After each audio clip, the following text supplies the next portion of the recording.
Baiklah, saya awali. Assalamualaikum warahmatullahi wabarakatuh. Perkenalkan, nama saya Heti Dianitasari, NPM 1911080100. Saya dari Prodi Bimbingan dan Konseling Pendidikan Islam kelas E, Fakultas Tarbiyah dan Keguruan Universitas Islam Negeri Raden Intan Lampung. Di sini saya akan menyampaikan materi yang pertama, yaitu ruang lingkup BK anak dan remaja.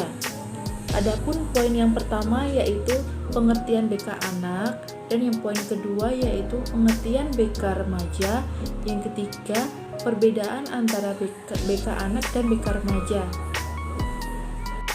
Untuk itu, simak videonya sampai akhir ya.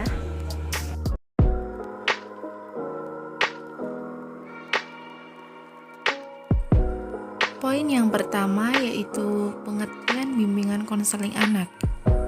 Bimbingan konseling anak merupakan proses pemberian bantuan psikologis yang diberikan kepada anak usia dini dalam rangka membantu anak usia dini tersebut agar dapat mengembangkan potensi dirinya sehingga dapat mencapai perkembangan yang optimal serta dapat memecahkan masalah yang dialaminya. Poin yang kedua yaitu pengertian bimbingan konseling remaja. Di sini menurut Gildart menyebutkan bahwa konseling remaja adalah suatu proses bantuan yang dilakukan kepada seorang individu dengan sikap, keyakinan, konstruk, perilaku, dan respon uniknya masing-masing dalam menghadapi tantangan yang dihadapinya. Kemudian materi yang selanjutnya yaitu perbedaan bimbingan konseling anak dan remaja dengan masa yang lainnya. Yang pertama, bimbingan konseling dewasa. Masa dewasa merupakan salah satu periode dalam rentang kehidupan manusia di mana individu meninggalkan masa remajanya. Kemudian, bimbingan konseling lansia ini, lansia adalah fase menurunnya kemampuan akal dan fisik yang dimulai dengan adanya beberapa perubahan dalam hidup. Yang ketiga yaitu bimbingan konseling anak berkebutuhan khusus. Anak berkebutuhan khusus adalah anak-anak yang mengalami penyimpangan, kelainan, atau ketunaan dalam segi fisik, mental, emosi, dan sosial, atau gabungan dari hal-hal tersebut sedemikian rupa sehingga mereka memerlukan pelayanan pendidikan yang khusus yang disesuaikan dengan penyimpangan, kelainan, atau ketunaan mereka. Oke, kita lanjutkan untuk materi yang kedua yaitu yang berjudul Hakikat dan Urgensi Bimbingan dan Konseling Anak dan Remaja. Hakikat dan urgensi bimbingan dan konseling. Dasar pemikiran penyelenggaraan bimbingan dan konseling di sekolah atau di madrasah bukan semata-mata terletak pada ada atau tidak adanya landasan hukum ya, atau bahkan ketentuan dari atas.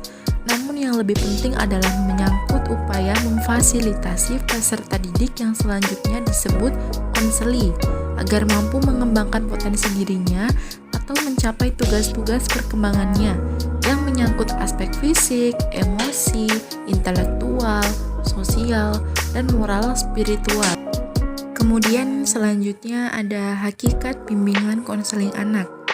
Upaya mencerdaskan anak sewajarnya dilakukan sedini mungkin agar anak tumbuh dan berkembang sebagai individu yang cerdas baik secara intelektual, emosional maupun spiritual.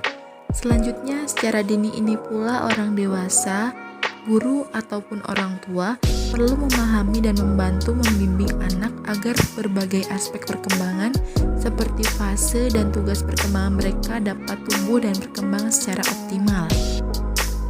Kemudian, latar belakang perlunya bimbingan dan konseling bagi remaja.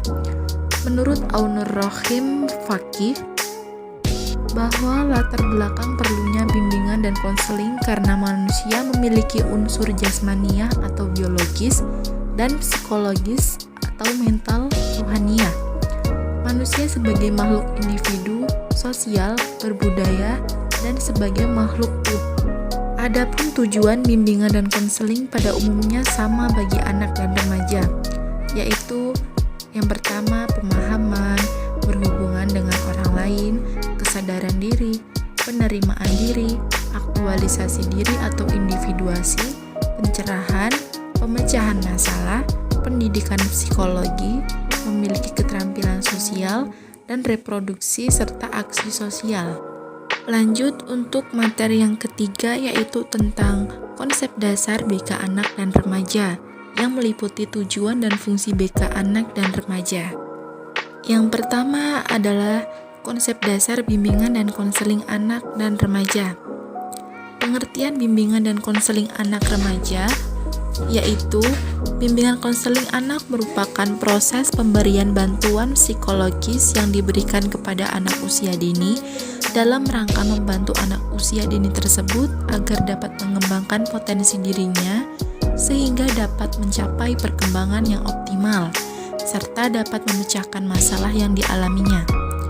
Sedangkan konseling remaja adalah suatu proses bantuan yang dilakukan kepada seorang individu dengan sikap, keyakinan, konstruk, perilaku, dan respon uniknya masing-masing dalam menghadapi tantangan yang dihadapinya.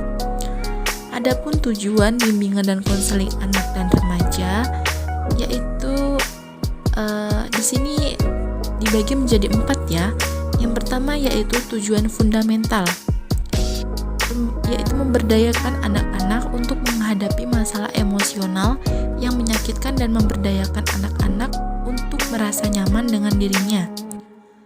Yang kedua yaitu tujuan orang tua.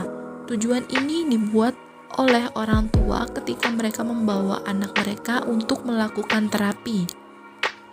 Kemudian yang ketiga, tujuan yang dirancang oleh konselor. Sebagai konsekuensi hipotesis yang dimiliki oleh konselor mengenai alasan seorang anak memiliki sikap tertentu.